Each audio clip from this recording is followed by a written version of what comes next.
you're going to move Valentine's Day to the 21st, 22nd, 23rd, because a week later, the cosmos completely shifts.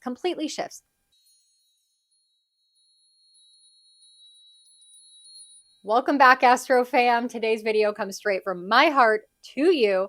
We're going to have a chat about the cosmic weather of Valentine's Day 2024. I'm going to help you navigate this energy because this year it's not looking very romantic. It's not looking very cuddly and lovey-dovey, but instead it's going to be met with a lot of hostility, volatility, aggressiveness, and some unexpected twists and turns in our relationships. So let's dive into this video today, helping you navigate it, and I'll give you a date that looks a lot more romantic than February 14th. If you're new to my channel, I'm Mandy Rose. I'm a relational astrologer, which essentially means that I take the cosmic weather and your birth chart, look at it through the lens of relationships and how we can have better connections with ourselves and the people around us. So let's dive right into it. There is no beating around the bush with this energy.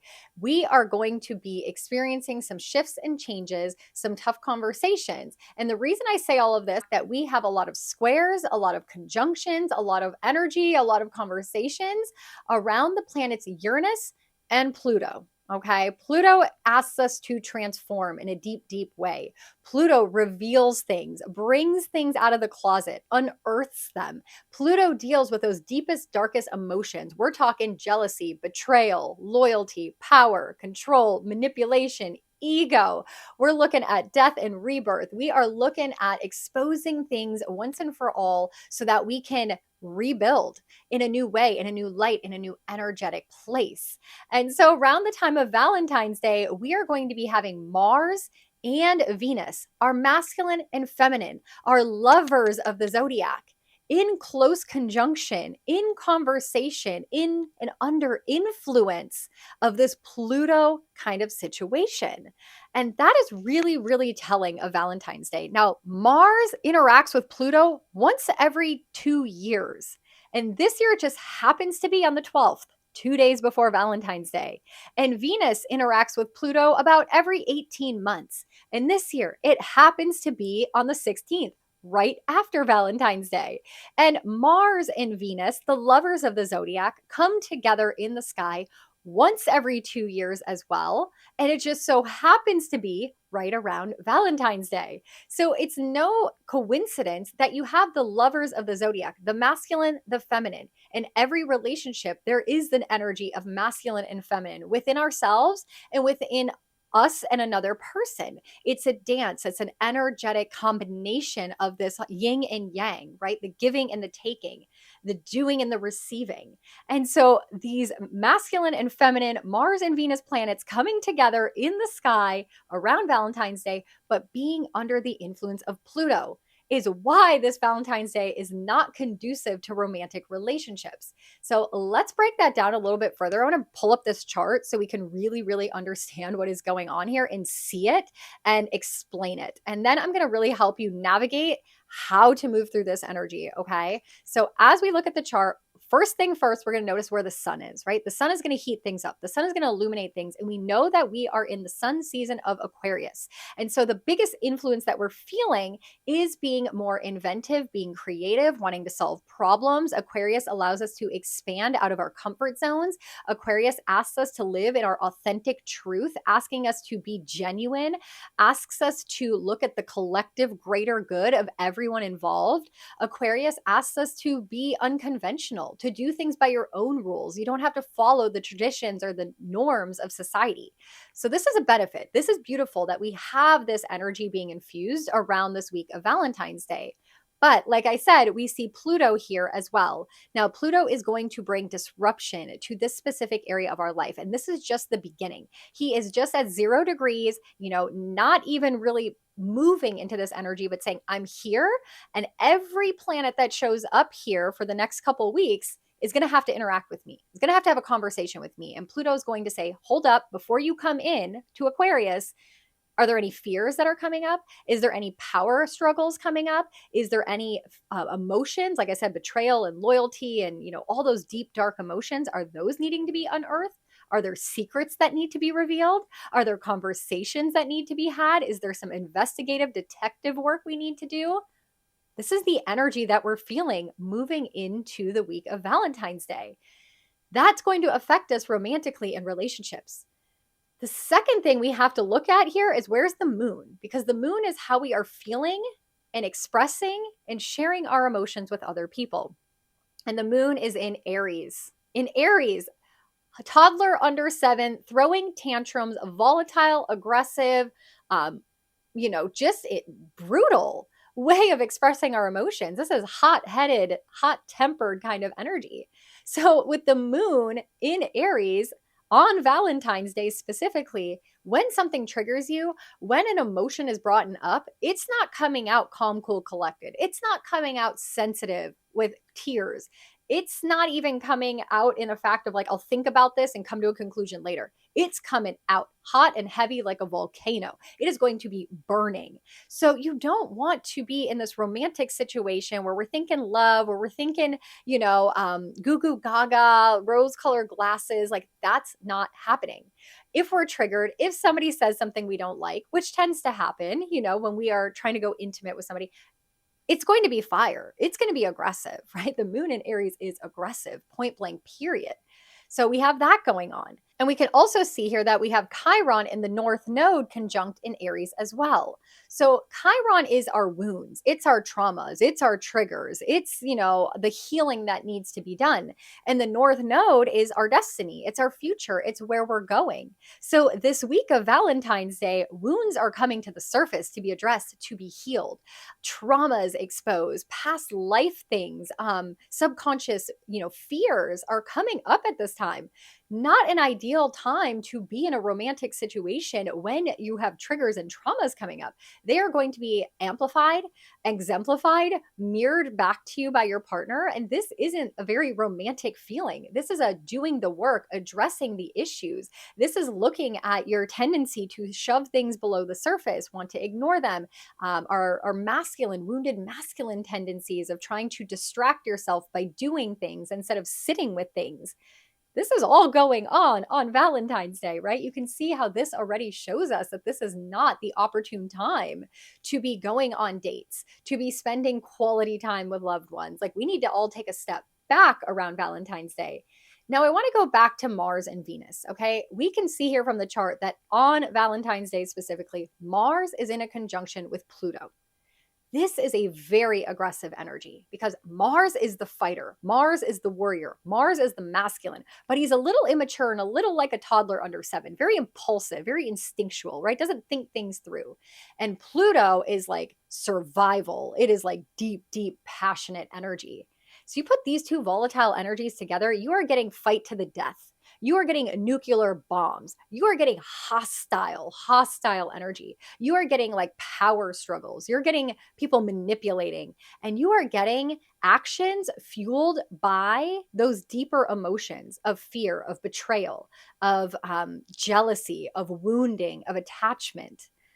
That is how we're making decisions. We're not making decisions from a logical place. We're not making calm decisions or rational decisions. Like we are acting on impulse, and we're going to go down fighting for whatever it is that we want or desire. Again, not a very romantic or lovey-dovey energy to be experiencing at this time. And we also realize that Mars is the ruler of Aries, where the moon is, where the North Node is, and where Chiron is. So all of this really ties together of saying, stop, pause, don't give yourself to someone else, step back.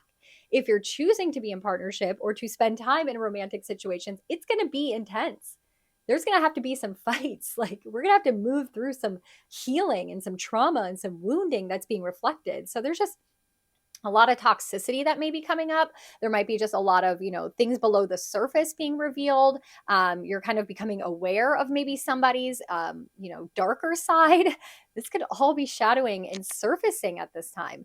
Now, also, we see that Venus is still in Capricorn.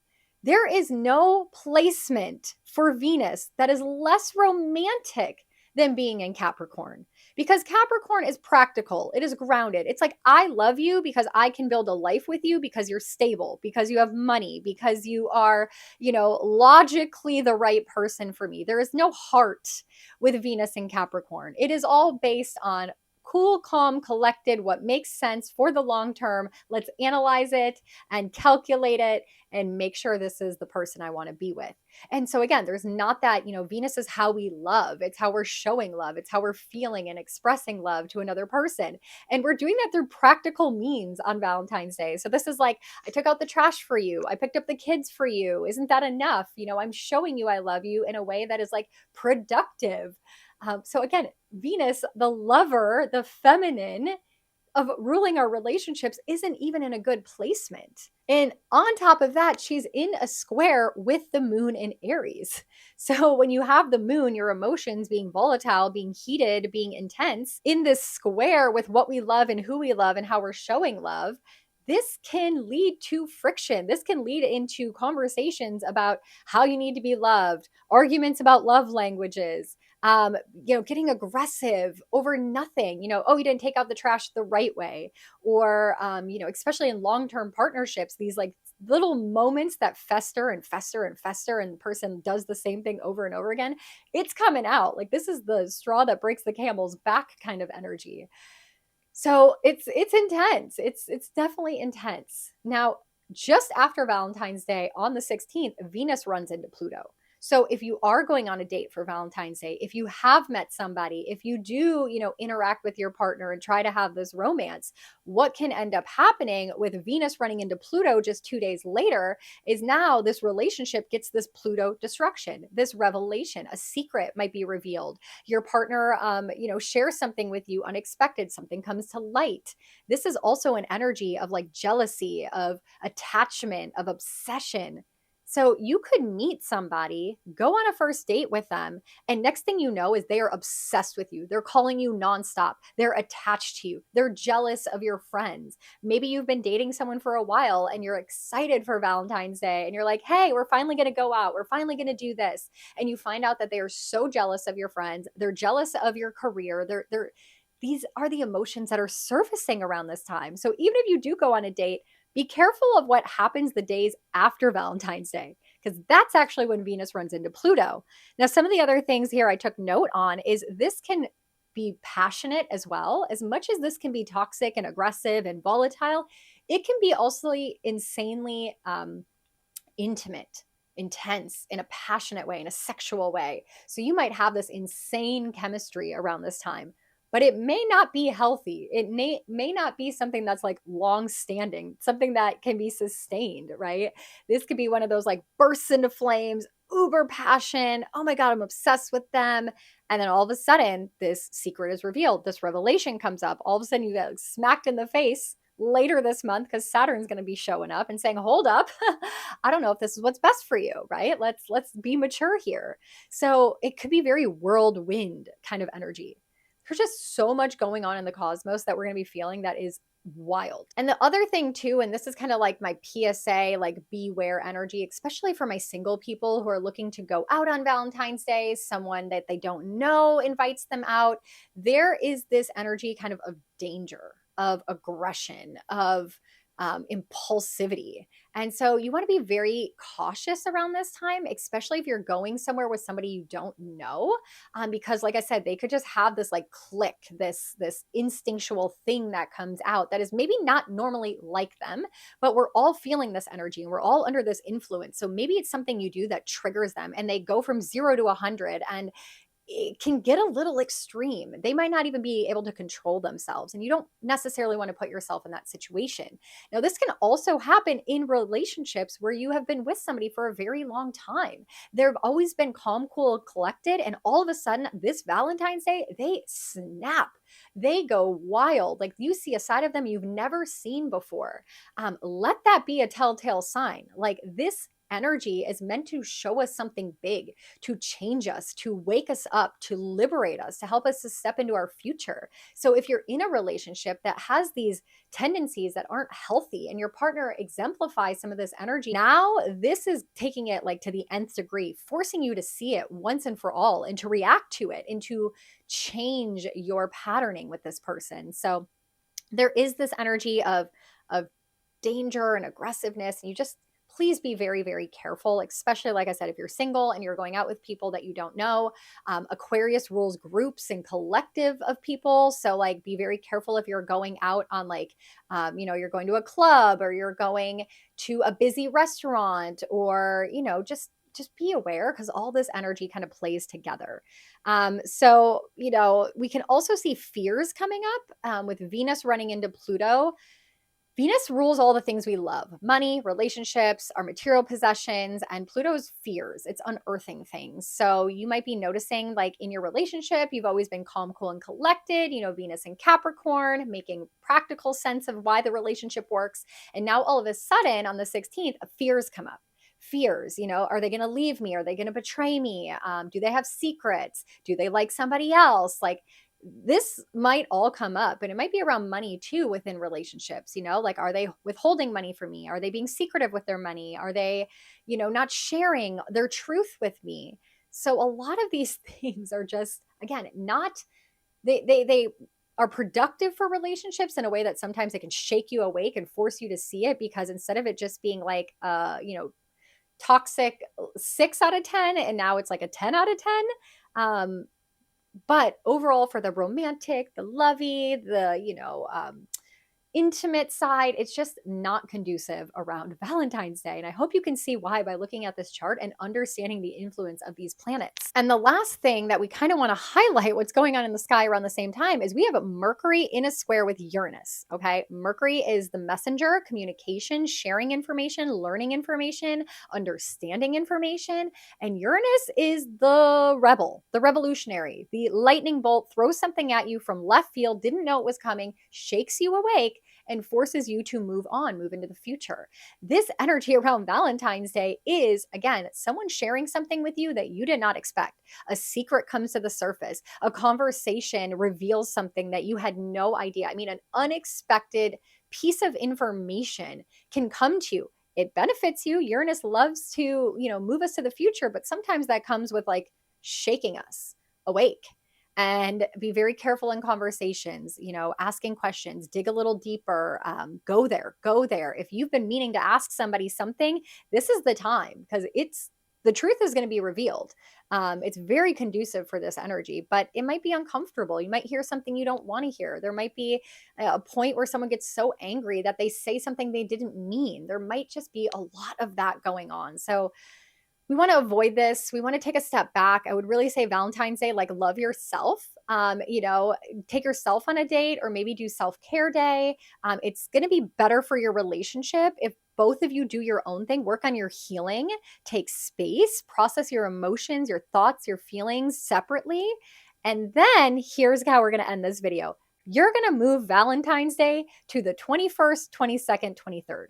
Because a week later, the cosmos completely shifts. Let's pull up the chart of that day. Things look so much better. We have the sun now in Pisces. Pisces is the Jesus-like energy. It's compassion, it is empathy, it is love, it is forgiveness, it is open-mindedness, it's higher consciousness. Like, it is such a different vibe. Like, the sun in Pisces allows us to be more emotional and open and just heart-centered. So we want that. That's beautiful. That gives us goodness.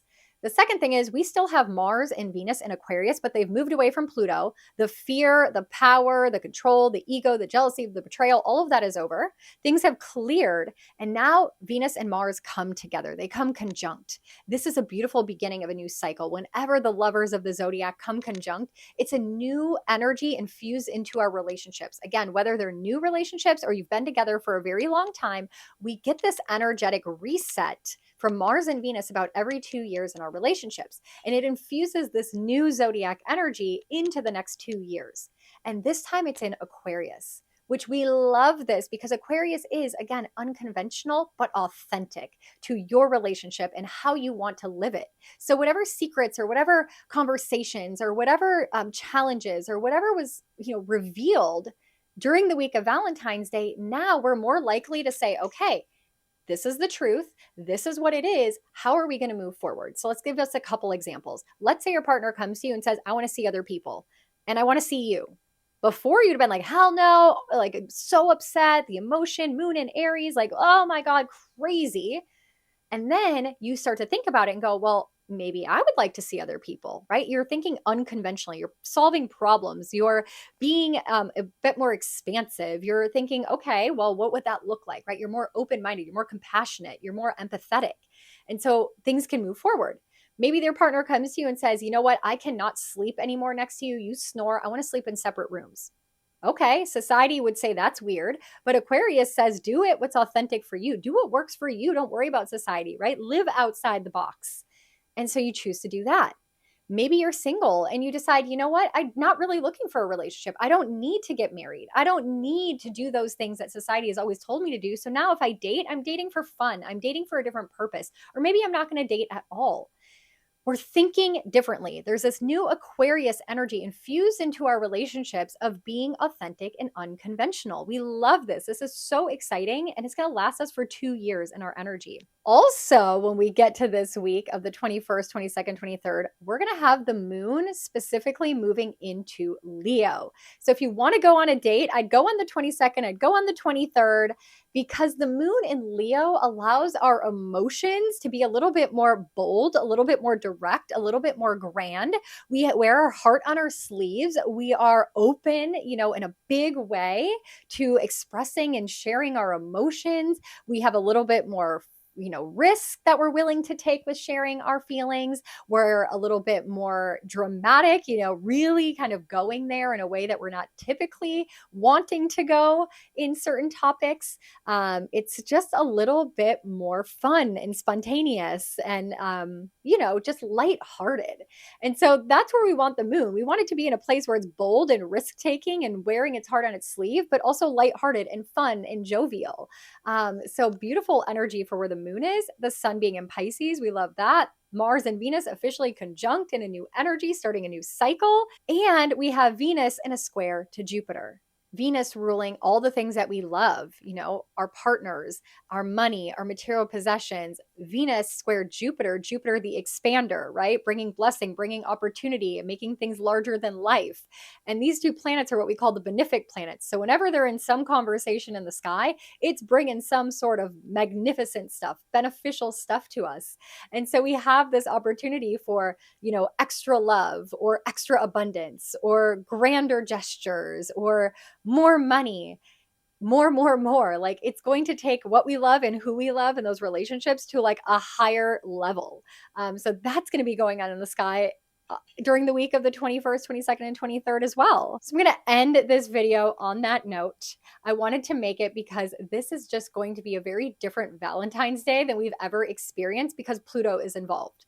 Pluto for the last 250 years has not been in Aquarius. We have not had this amount of energy in this, hostile sense back to back to back with Mars and Venus and Mercury all showing up talking to Pluto right around Valentine's Day. So it's just a different frequency. It's a different goal. It's a different lesson that we have to learn right now. Let me know what you think. Let me know what you're feeling. Let me know what your plans are for Valentine's Day. How are your relationships doing? What are kind of your intentions as you move through this energy? Are you going to reschedule Valentine's Day? Let me know. I'm definitely making plans in my relationship to postpone the fun, the romance, the activities until later in the month. So definitely want to hear how it goes for you. So I'm just going to send you so much love and so much compassion and happy Valentine's Day. Do some self-care, love yourself the most, and take time to heal, take time to process your emotions. And I will catch you in the next video.